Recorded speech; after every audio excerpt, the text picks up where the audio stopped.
अगर उस ऊपर वाले पिता ने मेरा ये शरीर प्रकृति के 5 तत्वों से बनाया होगा तो मुझे धरती पर देने के लिए पैदा किया होगा या कि लेने के लिए? जोर से बोलो। पर हम मानते क्यों? हम भिखारी क्यों बने हुए? मैं गलत तो नहीं कह रहा हूं भाई? किसी चीज में भाई, अब लाइट है, लाइट में लाइट का ही संस्कार होगा ना, होगा कि ना?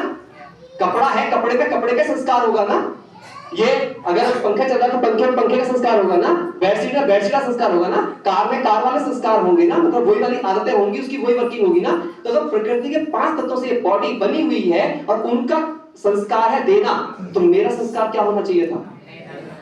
अच्छा, अब अपने अंतरात्मा से पूछ के देखो, देने में दुख है या लेने में? बोलो ना, लेने में। आप चेक कर लो, जब जब अब अपनी आंखें बंद करो, सब अपनी आंखें बंद करो, या जितने बैठे हैं, और अपने दिल पे हाथ रखो, एक हाथ अपने दिल पे रखो और अपने मन से पूछो, जब जब मैंने किसी की मदद की है, जब जब मैंने किसी को कुछ दिया है, मुझे कैसा लगा है? अच्छा लगा, खुशी लगी। मैंने कुछ बोला नहीं, आपने खुद बोला अच्छा। इसका मतलब देने में सुख मिलता है।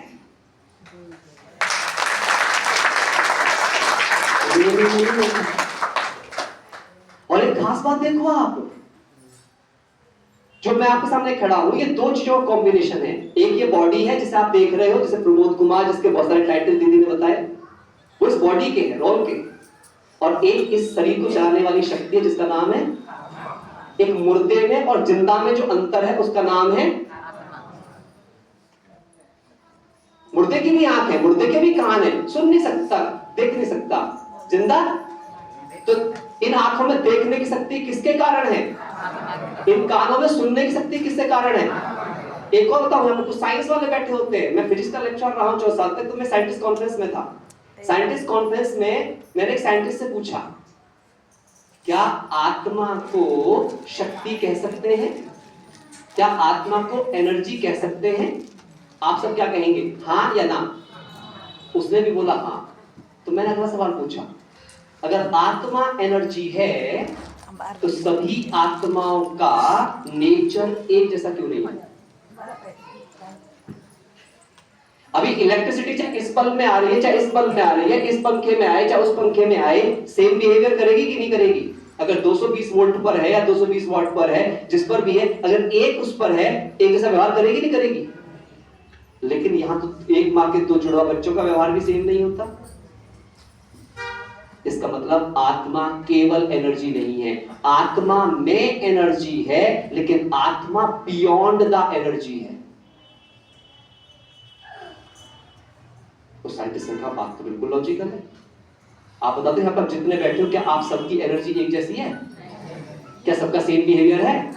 और आप बताओ, हमारी जो एनर्जी है वो हमारे इमोशन से रिफ्लेक्ट करती है ना? तो क्या सबका भावना का स्तर अलग अलग नहीं है? और जैसी भावना होती है वैसी ऊर्जा होती है ना हमारे अंदर। जैसे देखो आप, सुख की भावना तो सुख की ऊर्जा, दुख की भावना तो दुख की ऊर्जा, अच्छी भावना तो अच्छी ऊर्जा, बुरी भावना तो, एम आई राइट और रॉन्ग? मैंने उससे पूछा, उनका बात तो बिल्कुल जायज है आपकी। इसका मतलब फिर मैंने उससे दूसरी बात पूछी, क्योंकि मैं यहीं पे कनेक्ट इसलिए कर रहा हूं कि बात को समझने का प्रयास करिएगा। 2 दुनिया है, एक दुनिया है जिसमें हम सब बैठे हैं, इसे कहते हैं भौतिक जगत। एक रिक्वेस्ट और है, जिनके भी मोबाइल है ना, प्लीज स्विच इट ऑफ, क्योंकि आप ऐसा कुछ भी इंपॉर्टेंट नहीं करने वाले उस दुनिया का, कोई आपकी डील कैंसिल नहीं होने वाली है। हाँ, ये नहीं तो क्या होता है, जिसका भी मन आपकी वजह से डिस्टर्ब हुआ, उसका भी पापा खाता आपके में जुड़ जाएगा। लाइफ में यही तो हो रहा है, हम बाहर की दुनिया को इतनी वैल्यू दे रहे हैं कि अंदर की दुनिया खराब हुई पड़ी है। बाहर सब कुछ ठीक करने में लगे पड़े हैं, व्यवस्थाएं ठीक कर रहे हैं, अवस्था बिगड़ी पड़ी है, क्योंकि अवस्था में तो काम ही नहीं चल रहा। जब इस दुनिया के नियम और उस दुनिया के नियम ही अलग अलग हैं, तो उस दुनिया के नियमों को इस दुनिया के नियम कैसे प्रमाणित कर पाएंगे? मैं एग्जांपल दूंगा आपको यहीं से बैठे बैठे। आप मुझे बताइए, साइंस का नियम क्या कहता है? Positive attract negative. यानी कि आपने चुंबक देखी है, पॉजिटिव के पास पॉजिटिव ले जाओगे दूर चली जाएगी, पॉजिटिव के पास नेगेटिव ले आओगे तो पास आ जाएगी। ये है साइंस के नियम। लेकिन आप अब उसकी बात करते हैं, पराभौतिक की। आप मुझे बताइए, आप अपना संबंधी किसे बनाओगे? जिसके गुण आपसे मैच करते हो या नहीं मैच करते हो? इसका मतलब इनविजिबल का नियम यह कहता है, अदृश्य का नियम यह कहता है, समान चीजें मिलती हैं, असमान चीज दूर जाती हैं। और भौतिक दुनिया क्या कहती है? समान और असमान पास आएंगे, समान समान दूर जाएंगे। सही बात है कि नहीं है? साइंस का लॉ है, मैं कोई अपनी तरफ से कोई बात नहीं कर रहा हूं। इसीलिए ये दुनिया का कोई भी सिद्धांत, इस दुनिया का कोई भी साइंटिस्ट भगवान को समझा ही नहीं सकता, संभव ही नहीं है। अब मैं अगली बात पे आता हूं। तो जैसे मैंने शरीर की बात करी, प्रकृति के 5 तत्वों का बना हुआ है, 5 तत्वों में देने का संस्कार है। अब बात कर लेते हैं आत्मा की। अभी जब मैंने आपके दिल पे हाथ रखा के आपसे कहा था, तो उस समय आपके शरीर ने बात करी थी या आत्मा ने बात करी थी? हाँ, क्योंकि अंतर्मन था, शरीर नहीं था। सब्जी काटनी है या इंसान काटना है, हाथ ने डिसाइड नहीं किया था, बॉडी ने डिसाइड नहीं किया था, मुंह ने डिसाइड नहीं किया था, आत्मा की शक्तियों ने डिसाइड किया था, जिनका नाम है मन, बुद्धि और संस्कार। उन्होंने डिसाइड किया था। अब मेरा सवाल यह है, आत्मा किसकी बनी हुई है? तो आत्मा बनी है 7 गुणों की, जिसमें से पहले गुण का नाम है ज्ञान। इसलिए देखो, सबकी तलाश क्या होती है? ज्ञान, कुछ सीखें, कुछ सीखें। आत्मा का दूसरा गुण है पवित्रता। इसलिए देखो, हमें स्वच्छता पसंद होती है, पवित्रता पसंद होती है, पवित्र मन वाले लोग पसंद होते हैं, क्योंकि हम भी पवित्र ही हैं।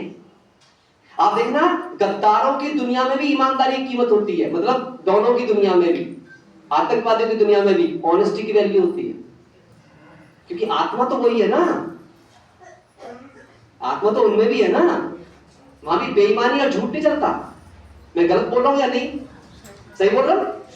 हाँ। और देखो, अब आगे चलते हैं। तीसरा गुण है शांति। आप में बताओ, आप में से कौन कौन है जो 24 घंटे गुस्सा कर सकता है?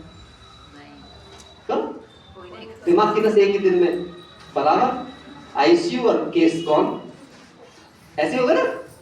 लेकिन आप सब लोग शांत। अच्छा, जब 2 लोग लड़ाई हो रही थी, बहुत हो गया। अब जैसे पानी देखा ना आपने, पानी को आप फ्रिज में रख दो, तो फ्रिज में रखो तो जम जाएगा, लेकिन जमे पानी को बाहर निकालो, फिर से क्या हो जाएगा? पानी को आप भाप बना दो गर्म कर करके, और फिर से कंडेंस कर लो, फिर से क्या बन जाएगा? पानी। यानी पानी की नेचुरल स्टेट क्या है? पानी। ऐसे ही आत्मा की नेचुरल स्टेट है शांति। चौथा गुण है आत्मा का प्रेम। चौथा गुण क्या है? आप ये बताओ, प्रेम पसंद है, घृणा पसंद है? आप घृणा करके दिखा दो किसे पूरे दिन, एक ही दिन में पागल ना हो जाओ तो मेरे को बताना।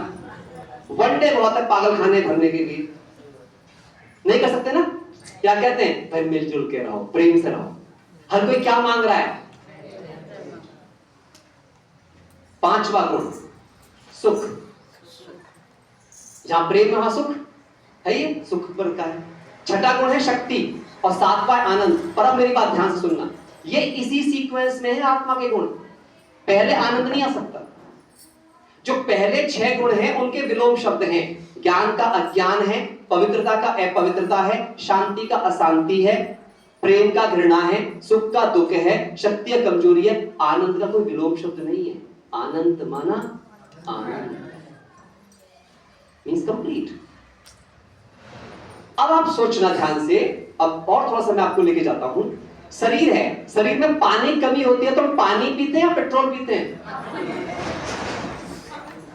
पानी पीते हैं ना। इससे पता चलता है शरीर पानी का बना हुआ है। 70% इसमें पानी ही है। जब भूख लगती है तो हम धरती से पैदा होने वाली चीजें ही हम खाते हैं। जब हमें श्वास लेनी होती है तो हम ऑक्सीजन ही लेते हैं, कोई और गैस सुलगा करके ऑक्सीजन की कमी पूरी। कोरोना के दिन याद कर लिया करो, जब कभी ऑक्सीजन की पता समझ में आया करे, कितने सिलेंडर के लिए तरस रहे थे लोग, नहीं? अगर पेट की अग्नि एक दिन काम करना बंद कर दे तो एक ही दिन में गैस इतनी बन जाएगी कि दिमाग फटने को हो जाएगा। अग्नि तत्व। शरीर की खास बात क्या होती है, जब भी इसमें किसी तत्व की कमी होती है तो आप वो तत्व इसमें डालते हो और शरीर की कमी पूरी हो जाती है। ऐसा ही है। आत्मा के जो 7 गुण हैं वो भी ऐसे ही है,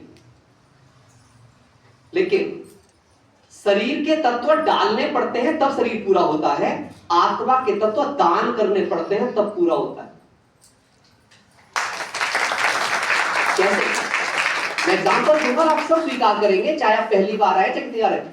ज्ञान बांटते हैं तो बढ़ता है घटता है? जोर से बोलो। आप पता है, अगर किसी ने अपने छोटे भाई बहन को पढ़ाने का दौर जारी रखा हो तो उसने उससे ज्यादा सीखा होगा जब वो खुद पढ़ रहा था। ज्ञान बांटने से, प्रेम बांटने से, पवित्रता बांटने से, शांति बांटने से, इसका मतलब सारे गुणों का एक ही तरीका है बढ़ाने का। क्या करो? बांटो। तो मांग क्यों रहे हो? थोड़ी शांति दे दो, दे दो, बांटो। थोड़ा प्रेम दे दो, बांटो। बांटोगे तो अच्छा, मुझे किसी को प्यार करना है तो पहले प्यार की फीलिंग किसके अंदर आएंगी? तो प्यार मांगने की चीज नहीं। अब आप बताइए, 7 गुण जाग जाएं और मुझ में देने के संस्कार आ जाएं तो क्या कभी मुझ में अहंकार जागृत होगा? अच्छा, अब एक अगली बात करते हैं। यहाँ आप जितने भाई बहन बैठे हैं, हम यहाँ जितने भी बैठे हैं, हम सबके अंदर कोई ना कोई विशेषता होगी कि नहीं होगी? होगी। क्या वो विशेषता अहंकार करने के लिए है? और मैं स्टेज पे खड़ा हूं, मतलब मैं अच्छे से कोई बात करनी सीख गया हूं, तो अब मैं इस पे अहंकार करूं, मैं बहुत अच्छा स्पीकर हूं, सो व्हाट?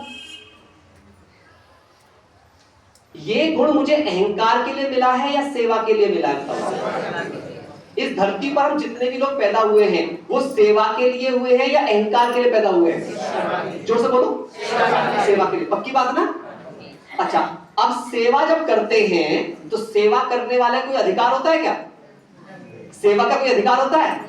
सेवक का एक ही अधिकार होता है, सेवा।